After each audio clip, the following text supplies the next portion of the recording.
Fico pensando, você já se sentiu perdido na educação do seu filho? Se com medo de estar agindo da forma errada? Você fica preocupado em como que é essa relação sua com ele?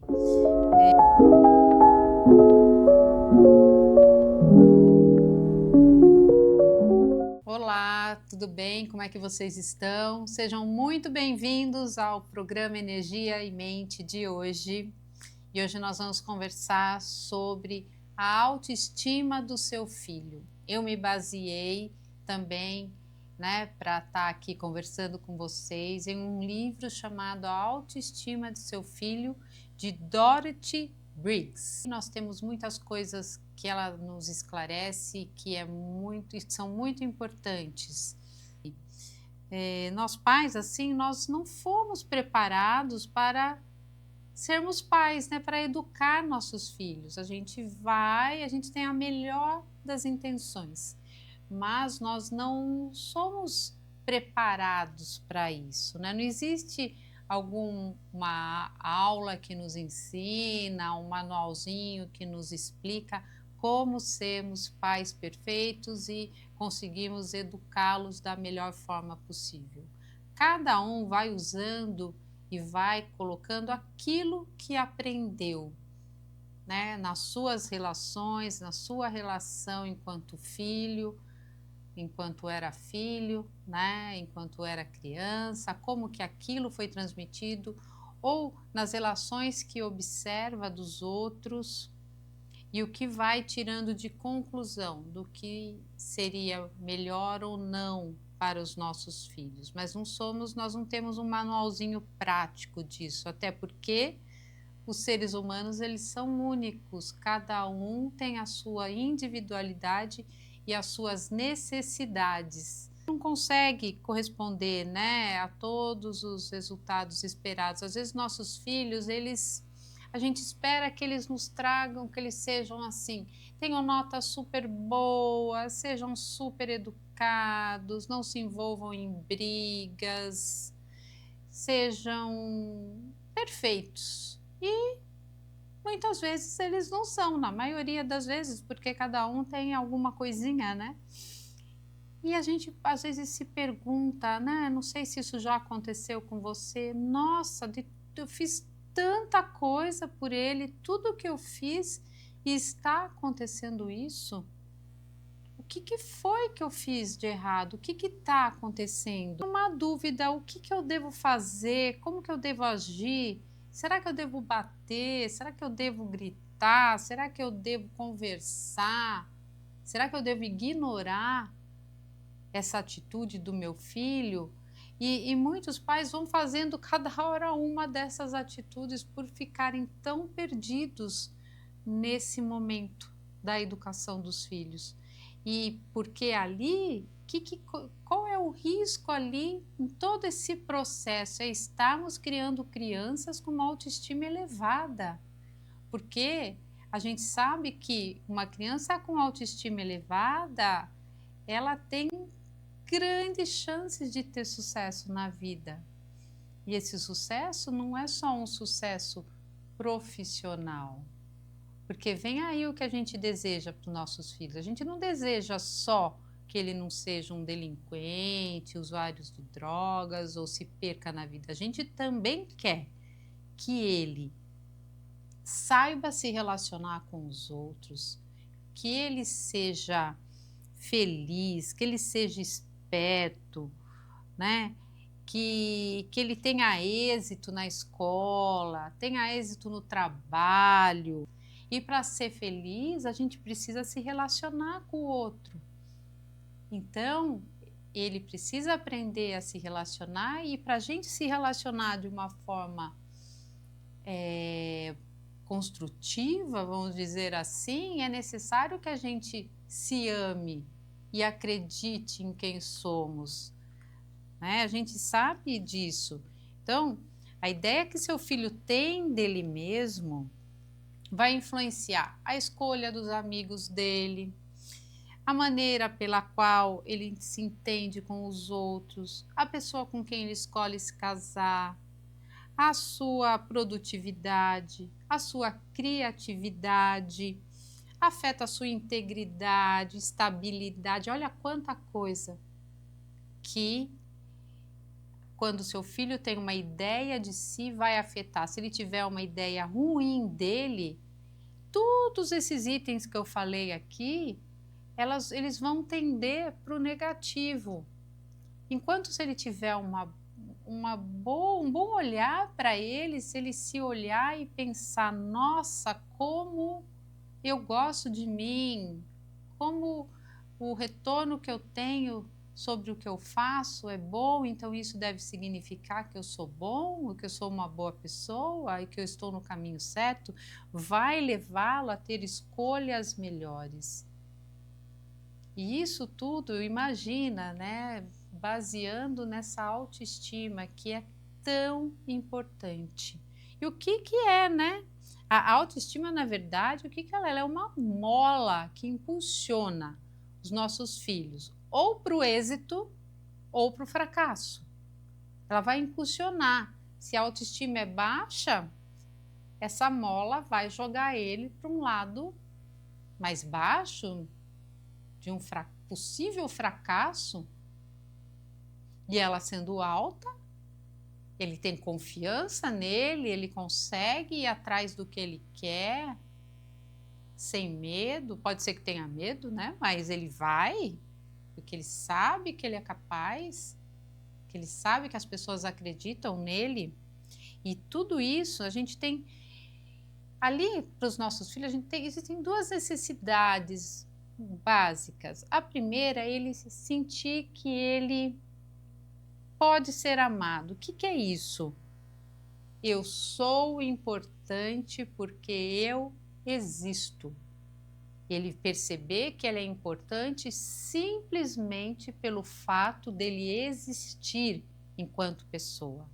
E isso é transmitido, primeiramente, os pais transmitem isso para os filhos primeiramente, seus irmãos também, depois a sociedade. Então, nesse início de vida, quem vai transmitir essa importância simplesmente por ele existir são os pais. A outra necessidade aí básica, vamos dizer assim, é ele perceber que ele tem valor. O que é isso? Sei que tenho alguma coisa para oferecer para os outros. Então, o que eu tenho aqui, que eu ofereço para o outro é bom, agrada o outro, eu gosto. Então, a autoestima elevada da criança vem da qualidade das relações, né, entre a criança e os que desempenham um papel significativo na sua vida, né? Lembre-se que nós somos como espelhos para os nossos filhos, porque nós vamos refletir para ele o que ele vai entender que ele é. Se eu estou ali, vamos pegar um bebezinho pequenininho, ele nasce, a única percepção que ele tem ali, né, inicialmente ele nem sabe que ele é um serzinho, ele vai percebendo isso aos pouquinhos, ele pega, né, no pezinho dele, ele sente uma coisinha no pezinho dele, sente uma coisinha na mão dele. Ele pega no ursinho de pelúcia, ele só sente algo nas mãos. Aos poucos ele percebe que o pé é dele, que o ursinho não é parte dele. Ele vai percebendo também as reações que ele causa em sua mãe. Como ela reage às coisas que ele faz? Como que a gente transmite, né, desde pequenininho isso? Vamos pegar dois exemplos. Tem uma mãe que, quando pega seu filho no colo, ela pega com aconchego, ela vai dar um banho nele, ela brinca com ele, ela olha nos olhos dele, ele ri, ela ri junto, ela vai dar de amamentar, ela está presente naquele momento, ela percebe as necessidades dessa criança, se essa criança precisa ser trocada, ela troca aquela criança o quanto antes. Se essa criança está com fome, ela tenta atender a essa fome o quanto antes, para que ela não fique naquele momento de desamparo, né? Que a criança ainda nem entende o que é, mas sente. Então a criança vai percebendo nessa relação o quanto ela é importante para aquele outro, o quanto aquele outro cuida dela com amor. Essa troca existe, então ela existe como alguém especial.